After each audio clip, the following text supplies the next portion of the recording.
تو اجتہاد کے لیے ضروری ہوا کہ لوگ قرآن و سنت کا بھی علم رکھتے ہیں، اور جن چیزوں پر پہلے اتفاق ہو چکا ہے یہ بھی یاد رکھنا چاہیے کہ امت کے بڑے چوٹی کے لوگ جن کی امامت کو سب تسلیم کرتے ہیں کہ وہ اس فن کے ماہر لوگ گزرے ہیں، وہ بھی سارے ایک بات پر متفق ہو گئے سارے گروہوں کے،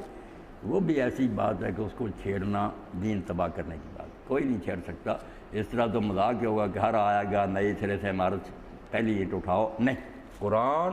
سنت اور صالحین کا اجماع جس پر متفق ہو، اس کے بعد بھی جو ہے کہ جو چیزیں آئیں گی سامنے وہاں بھی جیسے کہ انصاف فرمایا، آپ بھی سمجھتے ہیں کہ جو پہلے علماء گزرے ہیں ان میں بھی اگر کوئی رائے قائم کی اتفاق نہیں ہوا، کئی ہیں وہ بھی سامنے رکھیں گے، اس دور کے لوگ بھی جو ہے ایمانداری سے، مگر علم کے ساتھ سب سے بڑی بات جو ہے نا وہ تقوی، کہ ان کے دلوں میں خوف خدا ہونا چاہیے کہ لوگوں کو خوش نہیں کرنا، حکومتوں کو نہیں، عورتوں کو نہیں، اللہ کو کرنا، اللہ کو خوش کرنے کے لیے سوچیں کہ دین کیا رہنمائی دیتا۔ دل میں تقوی نہیں ہوتا وہ عالم جو ہے نا وہ امتوں کے لیے فتنہ بن جاتے ہیں، انہوں نے تو تباہ کیا، پڑھے لکھے ہوتے ہیں بس حکمرانوں کو اپنے جال میں پھنسا لیتے ہیں، ابو الفضل اور فیضی کو تھوڑا پڑے ہوئے،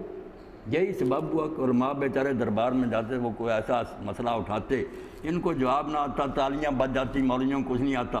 جس طرح انہوں نے اپنا وقار قائم کر لیا اور پھر اکبر کو گمراہ کر کے بالکل مرتد کر کے مارا۔ تو علم جو ہے صرف یہی کافی نہیں، بے شک کتنا کو عربی کرا، خوف خدا ہو، اللہ کے حاضری کا احساس ہو کہ دین کے مطابق بات بتانی ہے، میں نے کوئی لوگوں کو خوش نہیں کر رہا، ایسے لوگوں کو پھر اللہ تعالیٰ صحیح بات بھی سجا دیتا ہے، وہ اجتہاد بھی ٹھیک کرتے ہیں۔